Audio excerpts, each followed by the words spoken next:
Lahat po magsabi ng praise the Lord. Buksan po natin ang ating Biblia sa 1 Peter 5:7. Praise the Lord. Casting all your care upon Him, for He careth for you. Ating intindihin ang sinabi dito, casting all your care upon Him, for He careth for you. So, kinakailangan meron tayong faith to believe. No? Meron tayong pananampalataya na maniwala sa Kanya. Lahat ang sinabi dito. No? It doesn't matter how much it will cost kung sakaling financial matter ang problema natin. It doesn't matter how big kung susukatin natin ang ating mga hinaharap sa buhay. It doesn't matter how far yung mga bagay na ating tinatanaw sa malayo.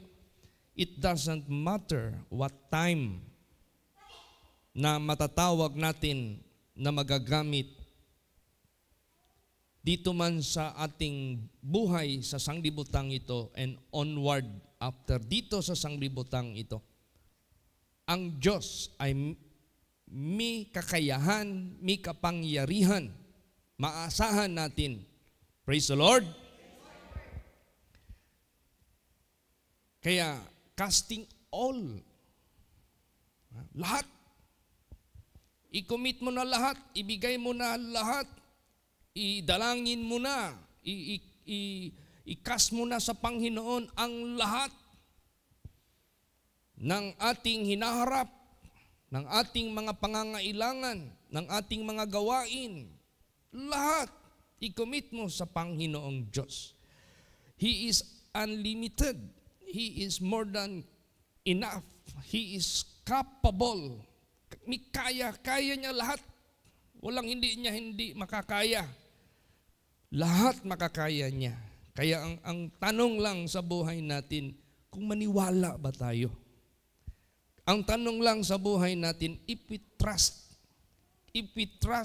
in Him and consider His greatness, His capacity, His capability. Meron ka bang matatawag na confidence dyan sa Kanya? Yun ang tanong sa buhay natin. Kailan mangyari na meron kang confident sa Diyos? Yung feeling mo ba? Praise the Lord. Basahin natin. Ano ang napaka-importanting bagay na dapat nating gawin?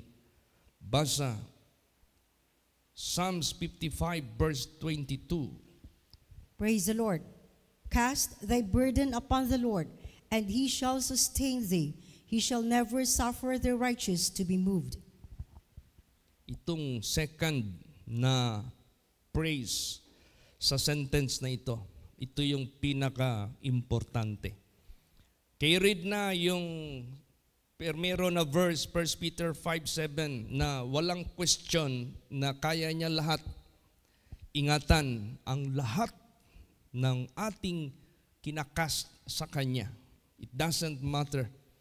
Kahit pa ubusin pa natin yung lifespan natin, kaya niya yan ingatan. Kahit pa hanggang eternity, no? Kaya niya yang ingatan. Lahat. Walang question dyan. God is well able to perform His faithfulness, no? Ang pinaka-importante dito yung itong ikalawa. And He shall sustain thee. He shall never suffer the righteous to be moved. Ito ang pinaka-importante. Na hindi tayo ma-move sa ating righteousness, sa ating obedience, sa ating faithfulness dyan sa ating Panginoong Diyos. Kasi this is the one that connects you to God. Pag naputol ito, wala na. Kaya nga mayroong sinabi dito, why do you call me Lord, Lord, and do not obey what I say? The hand of God is not shortened that it cannot save, neither his ears are heavy that it cannot hear, but because of the iniquity, because of the sins of the world, of the people of the world, hath separated between them and him, and that is why he cannot hear his prayer. Kaya itong righteousness na ito, ayaw niya ma-move tayo nito. He will not suffer you to be moved. He will not suffer you to be offended. He will not suffer you na ma-move ka being faithful, righteous son and daughter of God. Praise the Lord. Yan ang pinaka-importante dyan eh. Tapos pag i-commit mo na lahat sa Panginoong Diyos, sigurado yan, 100%. Meron mga verses dito eh, hindi pa natatag ang foundations ng mundo, kilala ka na niya. Pinili ka na niya. May hinanda na siya para sa iyo. Imagine, napakalayo ang duration. Wala pa ang foundations ng mundo. Hindi pa niya ito nalalang. He knows you. He knows me. He prepared for all people kung anong hinanda niya para sa atin. Ganon. Walang limit. Yung distance of time, distance of duration, walang limit yung width. Kung ano yung gusto mong i-commit sa Panginoon Diyos na i-include mo sa iyong kayang isipin, kayang yung naramdaman mo na kabigatan, naramdaman mo na worry sa buhay mo, walang limit yan. Cast all your care upon Him. Praise the Lord. And He careth for you. He will not leave you. He will not fail you. He will not become unfaithful sa iyo. Basta isang bagay, do not forget, you must not be moved. Kailangan wag kang makilos, wag kang mawala, wag kang mawala, being righteous. Kailan ba tayo maging righteous? Wala namang ibang sinabi dito, because of the faithfulness and obedience of one man, many become righteous. How? Looking unto Jesus. How? Follow the footsteps of Jesus. How? Let Jesus rule in your heart. Pahariin mo si Kristo. Siyang masunod sa buhay mo. His will be done, not your will be done. Yung righteousness ng Diyos, ang dapat maitatag sa buhay mo. Pag yan ay naitatag sa buhay mo, ayaw ng Diyos na ma-move ka dyan. Kasi yan lang ang tanging paraan. You will be keep connected with Him. Then tuloy-tuloy, ibibigay ng Diyos yung lahat ng mga bagay na kinumit mo sa ating Panginoong Diyos. Even those things beyond this world. Even those things beyond in this life. Praise the Lord. O sige. I-imagine natin, lahat ng mga bagay na ating hinaharap, i-commit natin yan lahat sa Panginoon. Kayang-kaya niya yan ingatan. Nagmamatter na lang yan sa ating pananaw kung sino siya. Nagmamatter na lang yan sa ating pagkilala kung sino siya. Nagmamatter na lang yan. Di ba?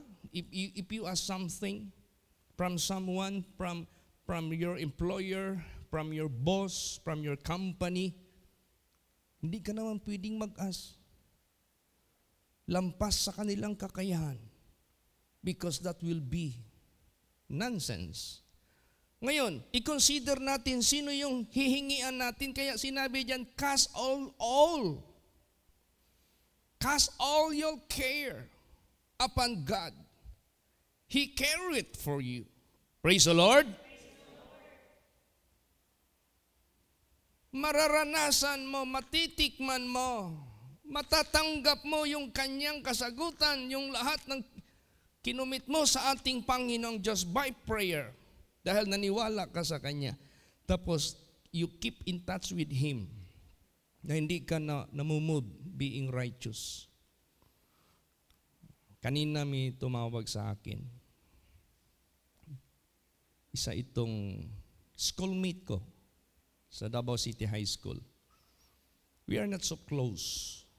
Pero itong tumanda na kaming batch na ito, meron kaming reunion at nagkakakilala kami sa FB. So nag-chat kami sa isa't isa from time to time kung may mga pagkakataon kami. This is nurse at the same time medtech. Dalawa yung profession niya. He came from America. For good na dito sa tumawag. Humihingi siya ng support prayer sa akin. Kasi may business siya na pinasukan dito. Parang talagang nag-dive, bumagsak. Hindi nakabayad yung kanilang kliyente, ganyan-ganyan. So, pati siya damay. So, nag-prayer kami over the phone. Then sabi ko, makinig ka sa ipapadala ko na video. Preaching ko ito. Yun yung kaninang umaga na preaching, devotional. So, praise the Lord. Nung napakinggan niya yung preaching, na-comforted siya.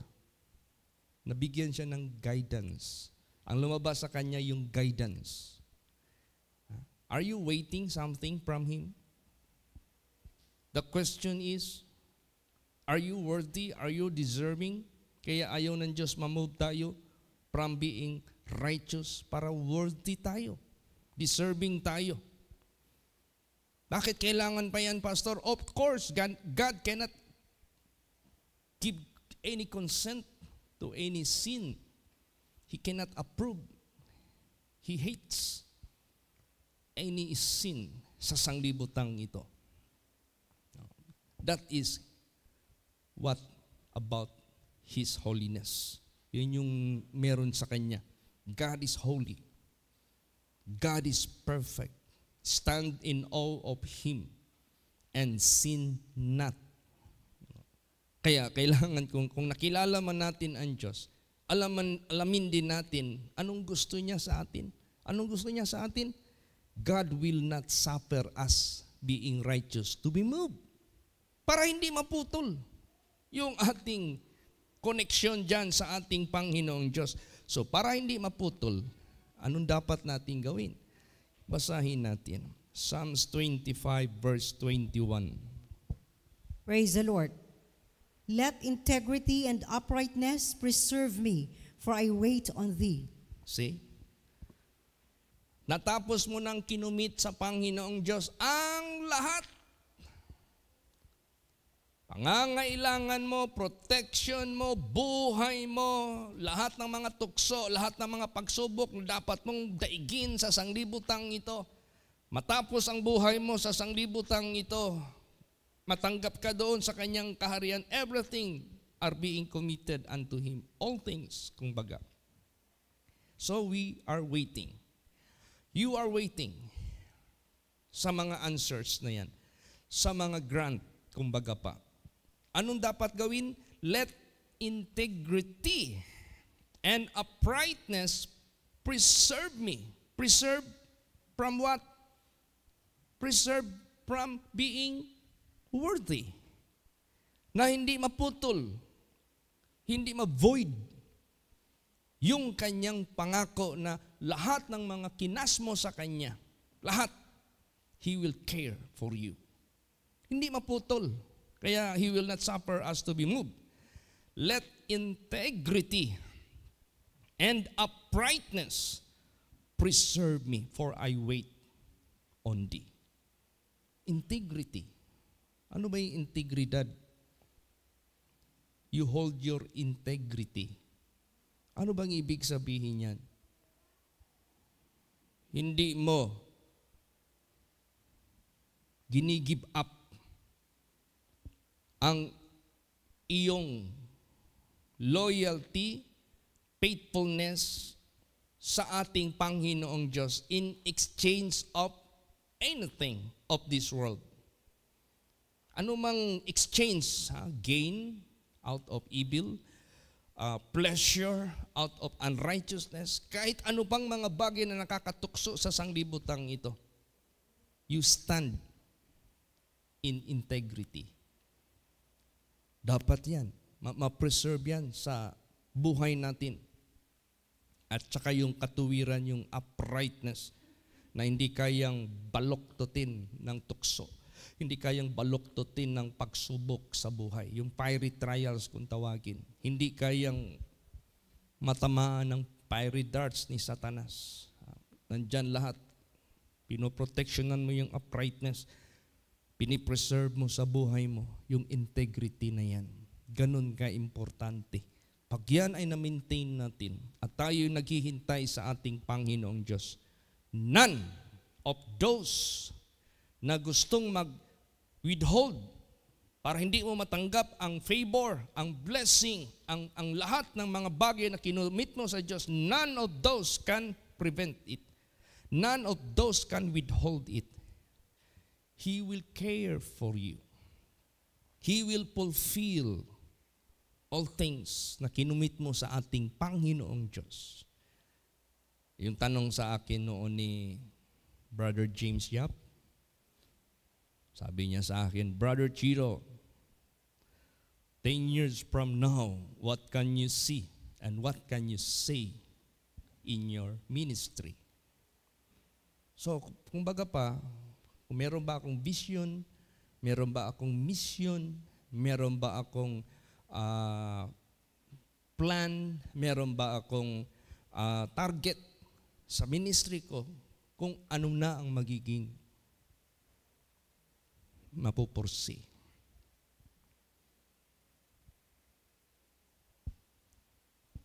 At that time, I have no idea what He is asking from me. Sasabi ko lang, God knows, only God knows, only God knows. Now God is teaching us to commit beyond even 10 years. Praise the Lord. God teaching us, committing not only something, but all things. Na hindi tayo magkaproblema, hindi tayo magkabuhol-buhol, hindi tayo mapapahamak, hindi tayo mawawala. Commit mo na lahat sa Panginoong Diyos. He will care for you. Sigurado yan. Basta wag lang nating putulin yung ating pagiging righteous sa paningin ng ating Panginoong Diyos. God will not suffer you to be moved. Bakit? Kasi lahat ng gawa ng Diyos over us, over the people of the world, whether you are righteous, whether you are a sinner, ang Diyos ang nagbibigay nitong lahat. At hindi pwede basta na lang magbigay ang Diyos without without what? Without basihan, without judgment. Talagang hinahatulan niya ng Diyos, tinitimbang yan lahat ng Diyos, binibilang yan lahat ng Diyos, ina-account yan lahat ng Diyos. Kaya kung sakaling may maimpirno, walang masisi, because that is their choice. Pag may makarating sa kaharian ng Diyos, walang magsabi, unfair ang Diyos. May favoritism ang Diyos. No! That is the choice of the people who entered the kingdom of God. That is the choice of the people who are down there in hell.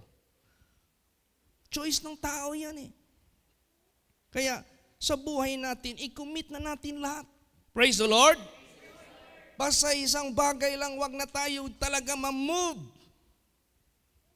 dyan sa Kanya. Wag ka nang ma-move dyan sa Kanya.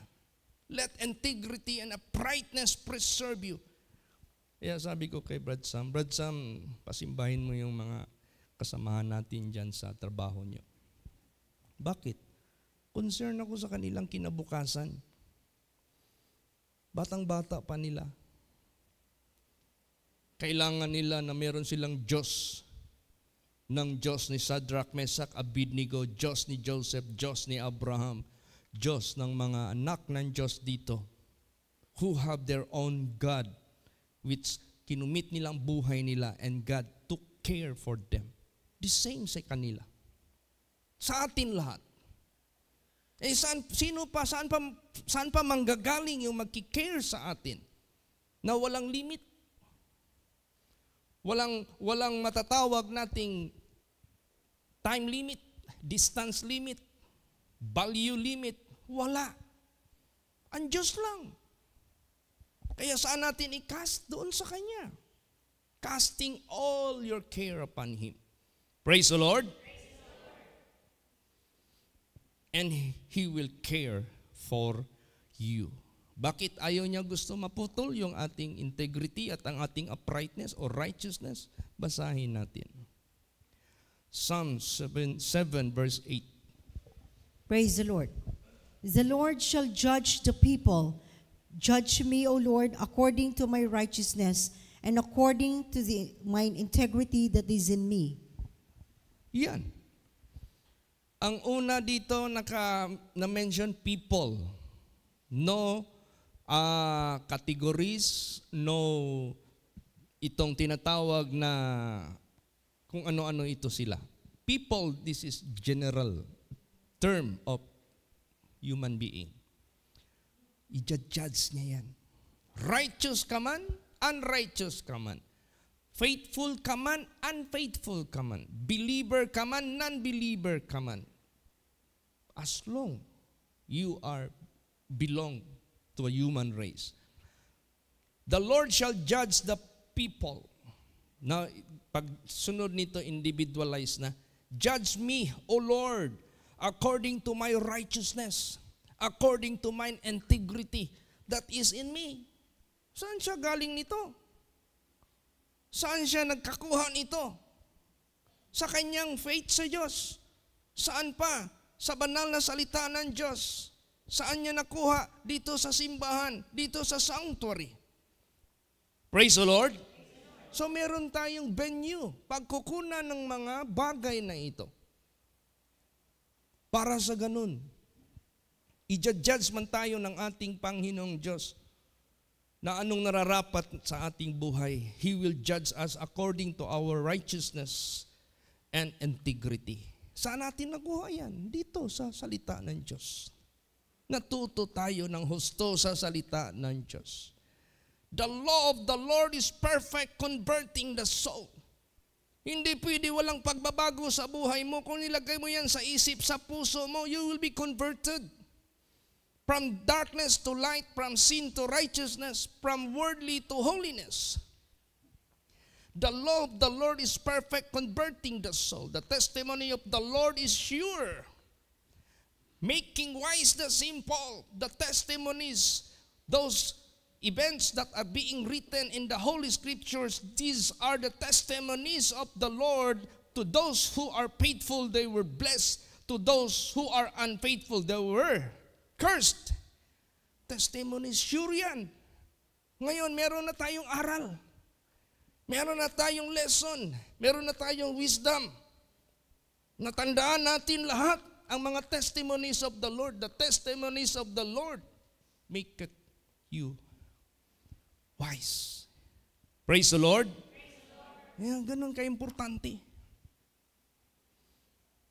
And the judgment of the Lord are righteous. Altogether. You can never charge God being unfair. His judgments are righteous altogether. Kaya siya ang pinaka-accurate sa lahat. Kaya, hold on. Na natutunan mo, hold on sa righteousness ng Diyos, hold on sa integrity na natutunan mo sa ating Panginoong Diyos, hold on. Then, you may invite God, Lord, judge me according to my righteousness, according to my integrity. You see? Nagkaroon ka because you believe God. Nagkaroon ka because you trust Him. Nagkaroon ka because nag-obey ka sa Kanya. Basahin pa natin. Psalms 18, 20 and 24. Praise the Hanggang Lord. 24, sige. The Lord rewarded me according to my righteousness. According to the cleanness of my hands has He recompensed me. For I have kept the ways of the Lord and have not wickedly departed from my God. For all His judgments were before me, and I did not put away His statutes from me.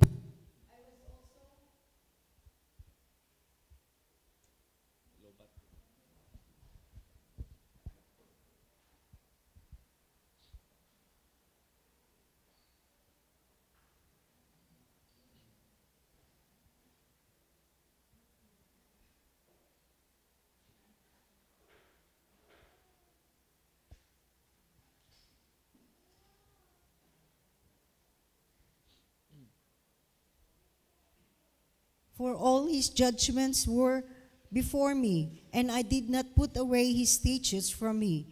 I was also upright before Him, and I kept myself from mine iniquity. Therefore has the Lord recompensed me according to my righteousness, according to the cleanness of my hands in His eyesight. Ayan. Praise the Lord.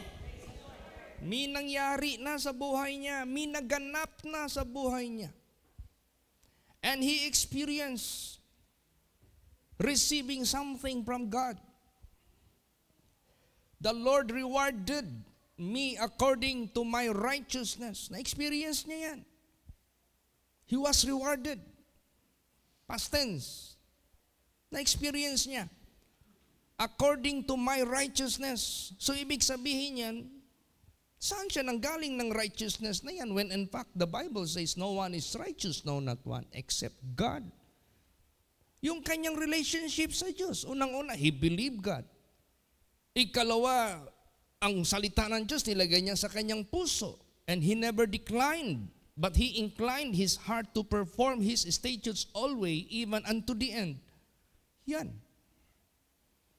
Obtain niya yung cleanness of his hands. God recompensed him. I have kept the ways of the Lord. Past tense na naman. Talagang dumaan siya ng pagsubok, but iningatan niya ang ways ng Diyos. I have not wickedly departed from my God. Satan is trying to remove him to depart from the ways of God, but he didn't depart. Meron, naanay agi ba? No? Meron na siyang ginawa. Kaya, this is talagang effective.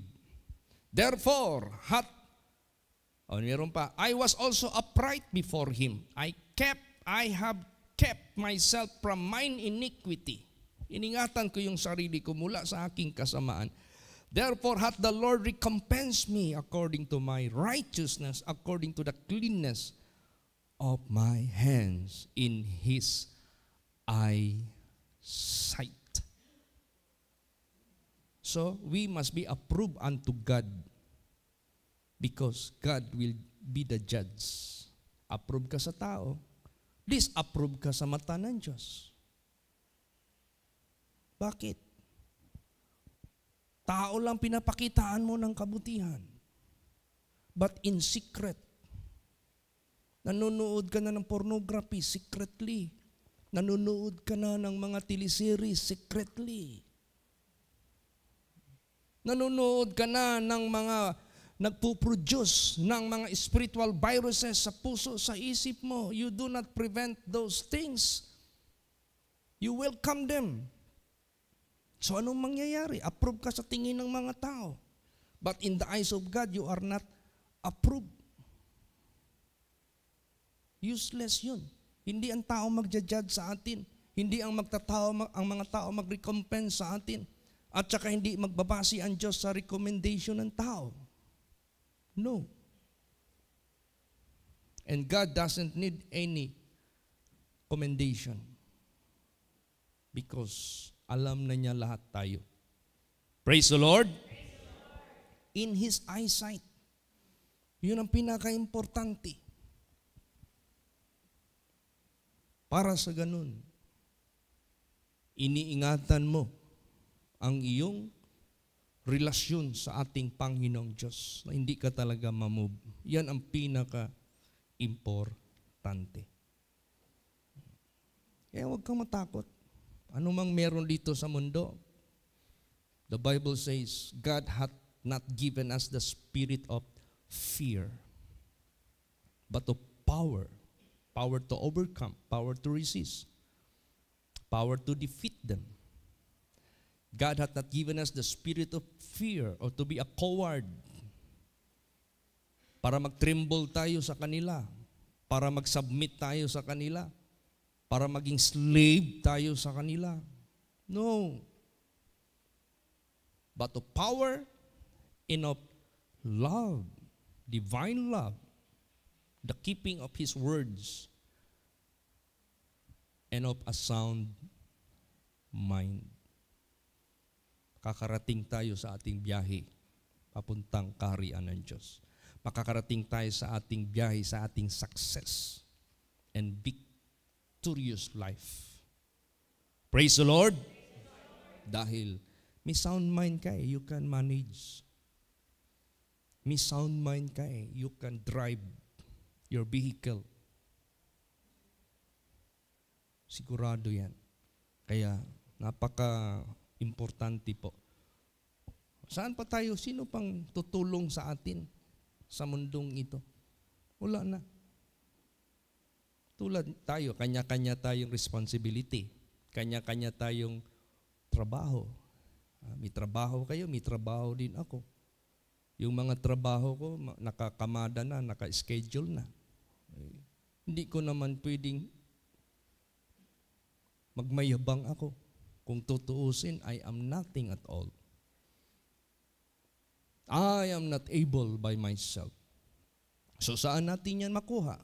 Cast all your care upon Him. And He will do the answer. Also yung ating connection sa Diyos. Huwag tayong mamove. Praise the Lord. Doon tayo sa Diyos, magpakita talaga. Itong Word of God. Kaya nga sabi nga ni Jesus Christ,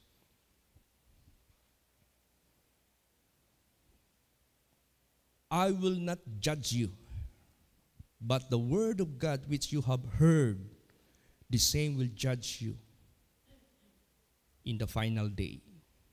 So itong Word of God na naririnig natin, if you don't care, kawawa ka. If you disallow it sa buhay mo to be kept, kawawa ka. If you neglect it, kawawa ka. Ito yung magja-judge sa atin, lahat, dito man sa lupa at sa kabilang buhay. Praise the Lord. Wala kang pwedeng i-blame. Hindi mo pwedeng ma-blame ang panahon, hindi mo pwedeng ma-blame ang recession, hindi mo pwedeng ma-blame ang presidente, hindi mo pwedeng ma-blame kung ano-ano pa man sa sanglibutang ito. God is the responsible of all things. That is why He judged the people. Ngayon, nasumpungan na natin yung judge. Binigyan na tayo ng judge ng hint or advice. You must be righteous. You must be faithful. Therefore, you filthy people of the world, no one is righteous, no, not one, any from among you. I am the way, I am the truth, I am the life. I am willing to cleanse you. I am willing to forgive you. Come, let us reason together. Though your sins be as scarlet, or scarlet, they shall be white as snow. O nasumpungan na natin ang Panginoong Diyos? No. Do not neglect His advice. Do not disregard His warnings even. Praise the Lord. Yung warnings ng Diyos, wag nating i-disregard yan. Lahat yan, may ano yan. May laman yan. May ano yan. May katotohanan yan. May effect yan. So, in distress, saan tayo tatakbo? Basa. 1 Samuel 30, verse 6. Praise the Lord. And David was greatly distressed, for the people spake of stoning him, because the soul of all the people was grieved, every man for his sons and for his daughters. But David encouraged himself in the Lord his God. Yan. Why David was so distressed at this time? Greatly distressed. Bakit? Yung kaaway niya nag-atake sa kanyang place. And merong area doon na Keilah ang tawag kong tawagin. Nandoon yung pamilya niya, pamilya ng mga kasamahan niya sa kanyang kaharian were abducted and were brought out. Kinuha. Mabuti na lang walang pinatay kahit isa. Basta kinuha lang. Ginawang prisoner of war o ano yan. Distress siya kasi yung mga tao nagalit na sa kanya eh. Siya talagang sisihin eh. David, where are our families, our children na nakuha ng kaaway? Anong sinabi dito? David was greatly distressed, for the people spake of stoning him. Halos babatuhin na siya. Because the soul of all the people was grieved. Why? Every man of his sons and for his daughters, nadala ng kaaway. But David encouraged himself in the Lord, his God. His relationship with God is the only way, is the only answer. Praise the Lord. No, ganun din sa buhay natin.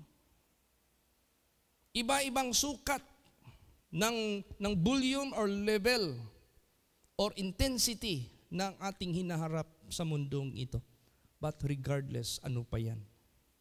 Ang ating connection, ang ating relationship sa Diyos, the only way for us to escape, to overcome lahat na yan. Anong ginawa ni David? Saan siya pumunta? Basa. Ang unang sinabi dito na David encouraged himself in the Lord his God.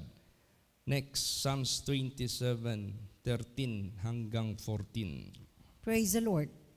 I had fainted unless I had believed to see the goodness of the Lord in the land of the living.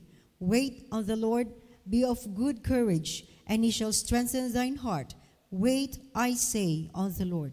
Sa Panginoon siya pumunta. Alam mo anong ginawa niya after that? Tinawag niya yung prophet of God. Come, bring such thing.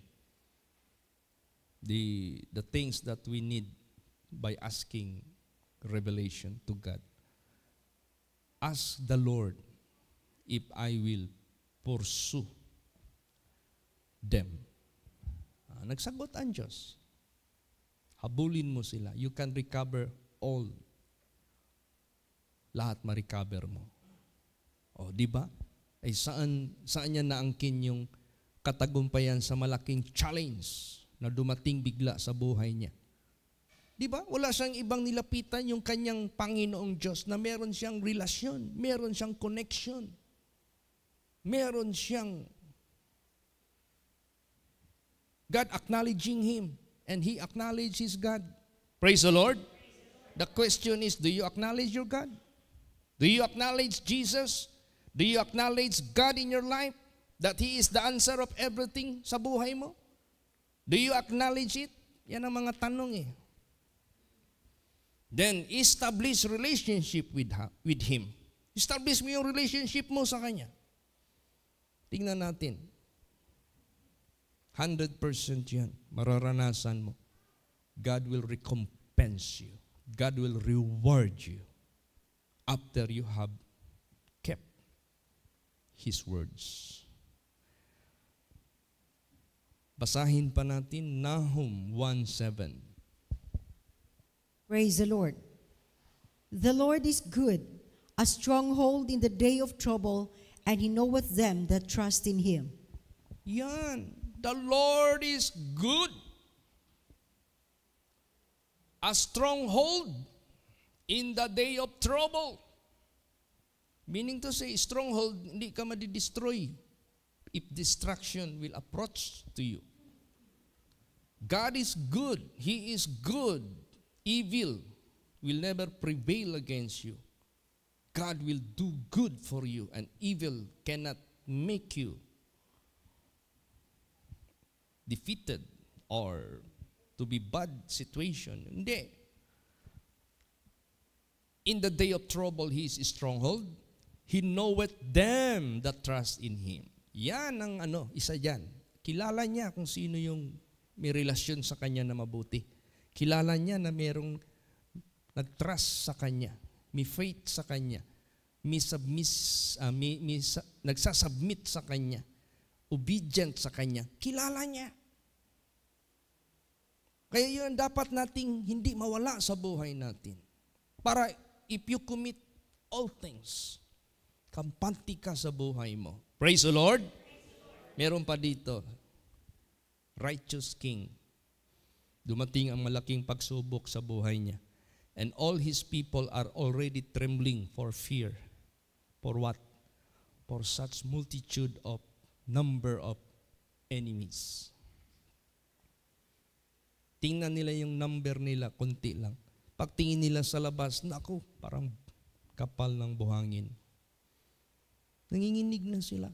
Yung righteous king na ito, dahil meron siyang connection sa Diyos, dahil meron siyang faith sa Diyos, meron siyang obedience sa Diyos, doon siya nag-take refuge.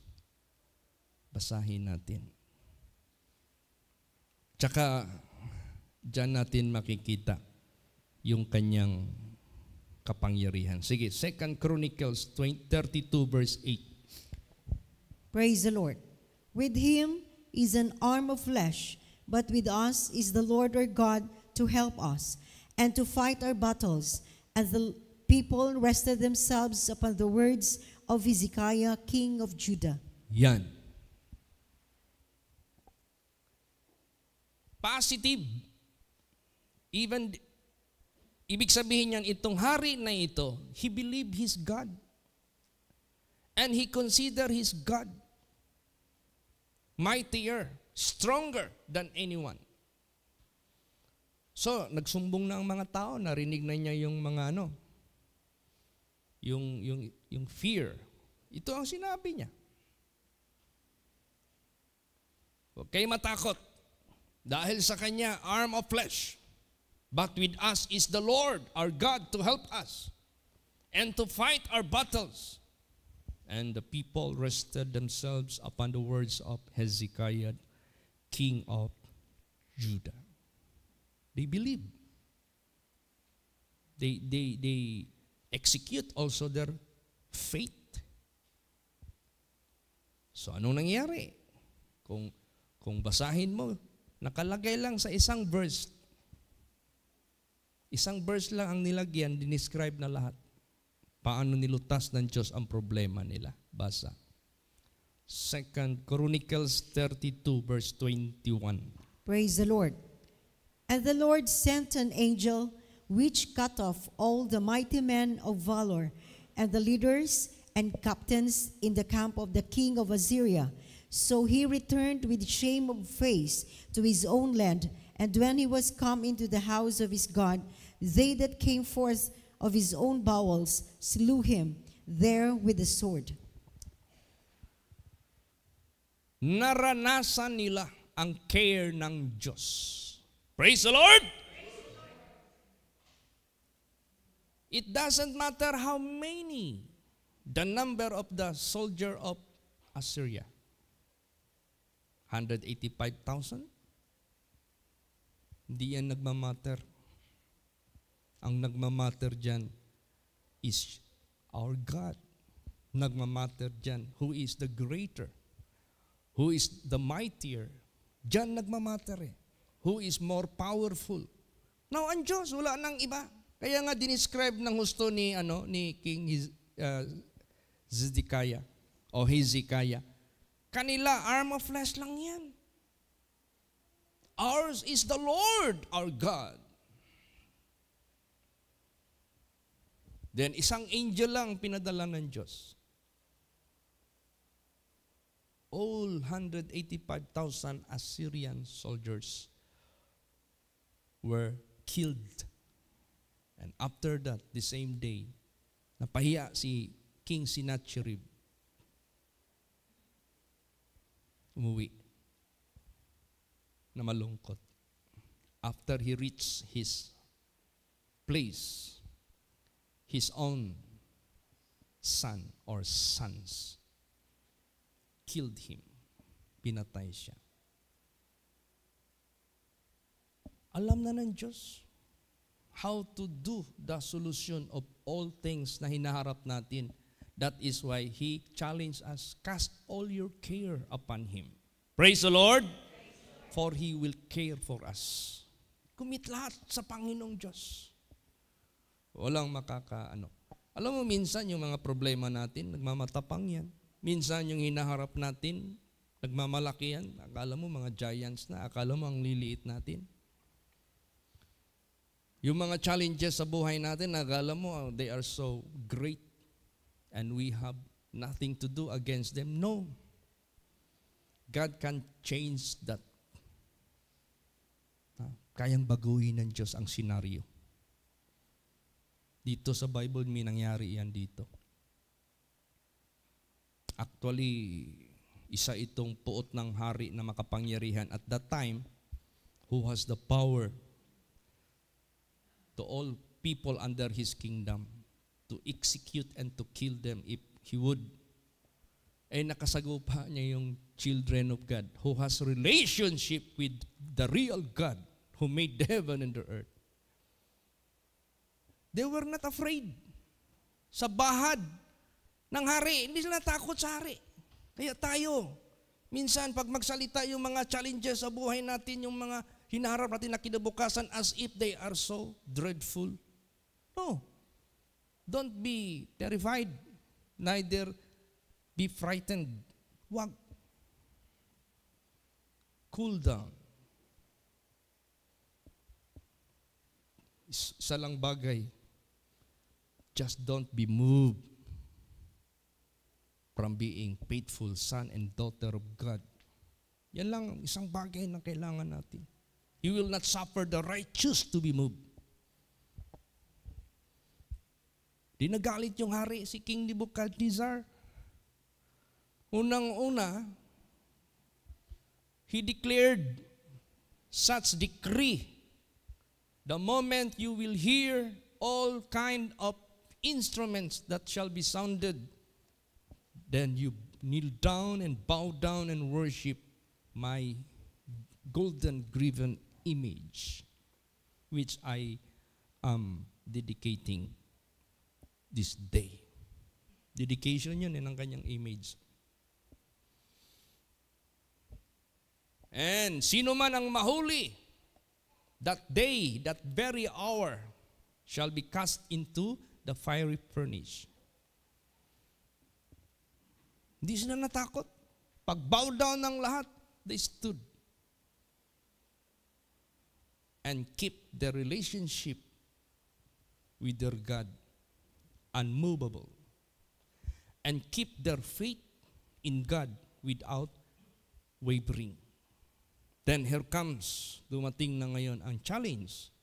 They were caught, they were brought in the presence of the king, and the king was thinking, nag-isip ang hari, na it is in his hand. Nasa kamay niya ang kanilang buhay. But nasa isip ng tatlo na yon na may relasyon sa totoong Diyos, ang buhay nila hindi sa kamay ng hari, sa kamay ng Diyos. Praise the Lord! Praise the Lord! So, sabi ng hari, Shadrach, Meshach, Abednego, I pitied you.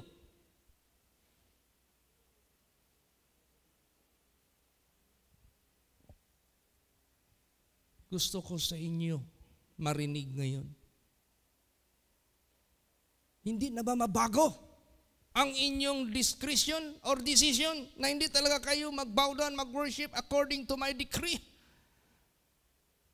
Look at, the live fire is already burning for you to be cast sa furnace na yan. Anyway, I give you a chance to think. Baguhin nyo yung statement ninyo. Because I have the power, sabi niya, to cast you or to prevent. Simple lang yung mga Dahil mayroon silang faith sa Diyos, kilala nila ang Diyos, alam nila anong kapangyarihan ng Diyos, anong kakayahan ng Diyos. Simple lang. O King, we are not careful to answer you in this matter, but we will not worship nor bow down ourselves before this graven image. If God will let us die in this punishment, so be it. If God will spare us, He has the power to save us out of your hand, O King. Nagalit yung hari. Bakit nagalit yung hari? He has no idea about the God of Shadrach, Meshach, and Abednego. He has no knowledge about the God of Shadrach, Meshach, and Abednego because he has no faith. But Shadrach, Meshach, Abednego, may knowledge sila sa Diyos, may faith sila sa Diyos. Buhay yung relationship nila sa Diyos, tunay yung relationship nila sa Diyos. Doon pa lamang sa training nila, hindi na sila nag-defile sa sarili nila by drinking wine. They keep themselves faithful to God. So anong nangyari? Yun na. Nag-burst na yung hari. Nawala na yung kanyang pagtingin kay Shadrach, Meshach, and Abednego. And he didn't bothered about their God. Initin ng makapitong beses ang horno. Ginatungan ng 7 times. So, yung apoy, hangin pa, gatong pa, naglabasan na doon sa furnace. Bind these 3 men and cast them. Inutusan yung mga berdugo. Habang hinatid sila doon sa bunganga. Ang unang namatay at nasunog, yung naghatid. Sila, they were unharmed. At nakita ng hari, instead of 3, became 4, and the one is like the Son of God. Doon na. Nagkaroon na ng knowledge yung hari about their God. Kaya maraming mga tao ngayon walang knowledge sa Diyos na totoo na ating pinaniwalaan at sinusunod. Stand. And God will declare His work sa buhay natin. Praise the Lord. Para yung mga tao. Alam mo anong nangyari? Nag-change ang tunada. Nag-change yung salita ng hari. Biglang nag-reverse. Kaya minsan yung mga challenges sa buhay natin, akala mo ang gagaling nila, akala mo makapangyarihan nila, akala mo napakalakas na nila at matatakot ka. No. God can turn it into opposite direction. Basahin natin. Daniel 3:28. Praise the Lord. Then Nebuchadnezzar spake and said, Blessed be the God of Shadrach, Meshach, and Abednego, who hath sent his angel and delivered his servants that trusted in him, and have changed the king's word and yielded their bodies, that they might not serve nor worship any God except their own God. Praise the Lord! God will care for you. He cared for you. O di nag-change yung kanyang word. He glorified the God of Shadrach, Meshach, and Abednego. Kung basahin mo yung complete chapter nito, nako, paglapit ni King Nebuchadnezzar doon, pinalabas na yung 3. He was so amazed. Unang ginawa niya, inamoy niya yung katawan, kung namaho ba o sunog na balahibo, wala. Lahat untouched sila. Unharmed sila. Doon siya na-amaze. Ayun na yung salita niya. Then Nebuchadnezzar spake and said, Blessed be the God of Shadrach, Meshach, and Abednego. Ano ibig sabihin yan? He praised. He glorified. Blessed be the God of Shadrach, Meshach, and Abednego, who hath sent his angel and delivered his servants that trusted in him. Kaya nga sabi diyan, the Lord is good and a stronghold in the day of trouble, and he knoweth them that trust in him. Kilala niya. And have changed the king's word. Nagbago ang kanyang pananalita. And yielded their bodies, that they might not serve nor worship any god, including his own image, except their own God. Karoon sila ng freedom to worship God. Praise the Lord! Walang makakabind sa atin. Walang makaka-prevent sa atin from serving and worshiping God. Yung nangyari sa mga disciples, di ba? Yung pinipigilan sila lagi. Sinaway sila ng isang tao. If these people is not of God, this will just disappear. But if it is of God, you will be found fighting not against them, but against the living God. Wala nakaprevent. He's the same yesterday, today, and forever. Eh, ganun din sa buhay natin. Kaya ngayon, prayer meeting, ikas na natin lahat. Praise the Lord. Sa Panginoong Diyos. It doesn't matter how much, what value, what length of time. Wala na tayong kilalanin na ano pang greater than any yung ating buhay na Diyos. I-consider natin. Basta wag lang tayong mamove from being righteous. Praise the Lord. Last verse. Basa. 2 Timothy 1:12. Praise the Lord.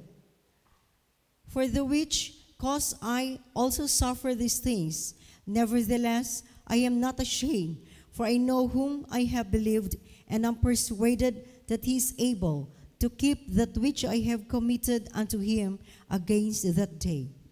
Yes, any day. Any day. As long as you have committed unto him, he is able to keep you from harm, to keep you from falling, to keep you from the hand of Satan, to keep you alive, to keep you victorious against any day, against any challenges, against any temptations, against any trials. He is able to keep you. Praise the Lord! Yun ang pinaka-importante. Kaya salamat sa ating Panginoong Diyos. Kaya tonight, prayer meeting, magluhod tayo. After the closing song, i-pray natin ang dapat nating idalangin. Amen? Praise the Lord! Magsitayo po ang lahat.